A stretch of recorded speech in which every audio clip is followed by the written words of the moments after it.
V dnešnom dieli Zubar, ktorý rád varí, si budeme robiť pravú francúzsku cibulačku. Je to tak? Áno. Keďže ja viem, ako ty varíš, tak ja sa teším na tú tvoju verziu. Takže poďme na to.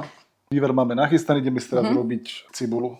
Veľa cibule, netreba sa toho báť. 4 kg. Čiže základ je asi dobre orestovať cibulku, že? Teraz máme takých 30-40 minút čas, si hovoril, kým sa to zmenší a skaramelizuje, tak? Áno. Teraz to už vyzerá presne tak, ako sme chceli, aby to vyzeralo. Čiže čakajte, kým bude tá cibula hnedá. Trochu cukru, aby nám to pomohlo tej karamelizácii. Čím viac zredukujete tú vodu, tým menej kalórií tá polievka bude mať.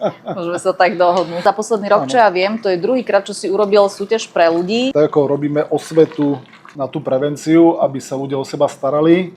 Teraz robíme osvetu na to, aby sme ukázali ľuďom, že aj keď teda sa im podarilo dostať do takéhoto nepríjemného stavu, tak im vieme pomôcť, že to nie je beznádejná situácia. Dobre, poďme pokračovať s polievkou. Teraz tam pridáme trošku vína, trochu brandy.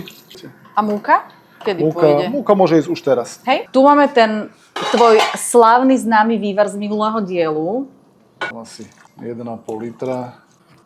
Ježiš, to vonia strašne dobre. Môžeme tam teraz na to nakladať tie bagety. Dobre. A ja tam dám ten tymián na vrch.